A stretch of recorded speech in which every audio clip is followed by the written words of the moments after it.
Chapter 18. Now it happened in the 3rd year of Hoshea son of Elah, king of Israel, that Hezekiah the son of Ahaz, king of Judah, began to reign. He was 25 years old when he began to reign, and he reigned 29 years in Jerusalem. And his mother's name was Abi, the daughter of Zechariah. He did that which was right in the eyes of the Lord, according to all that David his father had done. He removed the high places, and broke the pillars, and cut down the Asherah, and he broke in pieces the brazen serpent that Moses had made. For to those days the children of Israel did burn incense to it, and he called it Nehushtan. He trusted in the Lord, the God of Israel, so that after him was none like him among all the kings of Judah, nor among them that were before him. For he joined with the Lord.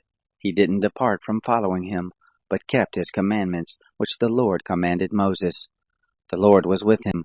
Wherever he went forth he prospered, and he rebelled against the king of Assyria and didn't serve him. He struck the Philistines to Gaza and the borders of it, from the tower of the watchman to the fortified city.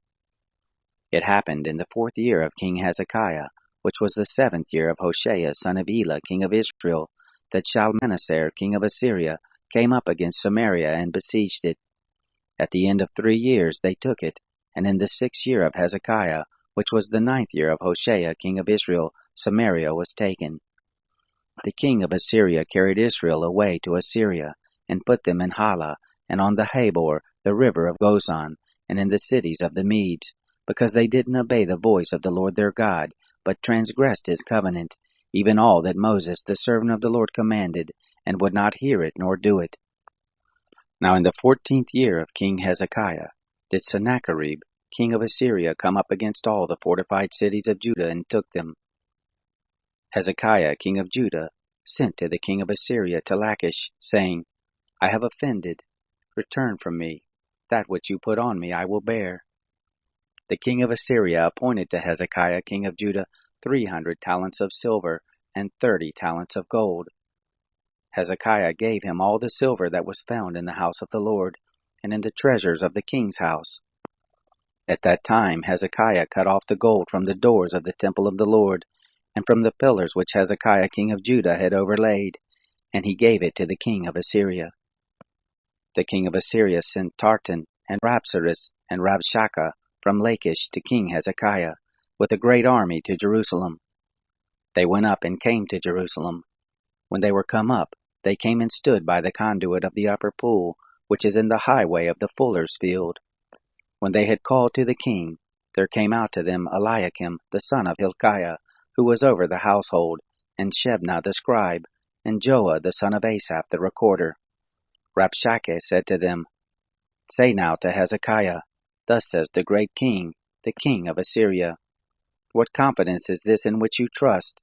You say, but they are vain words, There is counsel and strength for the war. Now on whom do you trust that you have rebelled against me?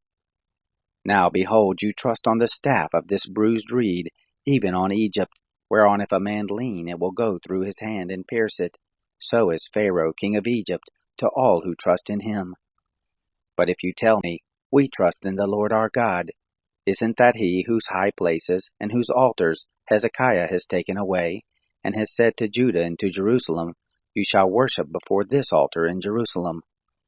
Now therefore, please give pledges to my master the king of Assyria, and I will give you 2,000 horses, if you are able on your part to set riders on them.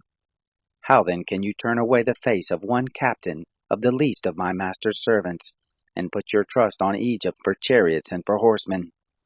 Am I now come up without the Lord against this place to destroy it?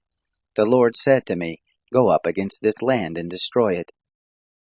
Then Eliakim the son of Hilkiah, and Shebna, and Joah said to Rabshakeh, Please speak to your servants in the Syrian language, for we understand it, and don't speak with us in the Jews' language, in the ears of the people who are on the wall.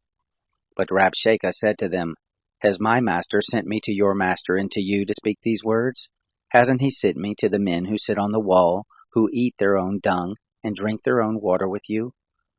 Then Rabshakeh stood and cried with a loud voice in the Jews' language, and spoke, saying, Hear the word of the great king, the king of Assyria. Thus says the king, Don't let Hezekiah deceive you, for he will not be able to deliver you out of his hand. Neither let Hezekiah make you trust in the Lord, saying, The Lord will surely deliver us, and this city shall not be given into the hand of the king of Assyria. Don't listen to Hezekiah, for thus says the king of Assyria, Make your peace with me, and come out to me, and every one of you shall eat of his vine and of his fig tree, and every one shall drink the waters of his own cistern, until I come and take you away to a land like your own land, a land of grain and new wine, a land of bread and vineyards, a land of olive trees and honey, that you may live and not die. And don't listen to Hezekiah when he persuades you, saying, The Lord will deliver us. Has any of the gods of the nations ever delivered his land out of the hand of the king of Assyria? Where are the gods of Hamath and of Arpad?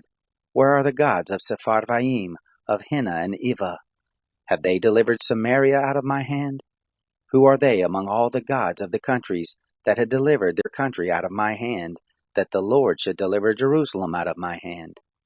But the people held their peace, and answered him not a word, for the king's commandment was, saying, Don't answer him. Then Eliakim the son of Hilkiah, who was over the household, and Shebna the scribe, and Joah the son of Asaph the recorder, came to Hezekiah with their clothes torn, and told him the words of Rabshakeh.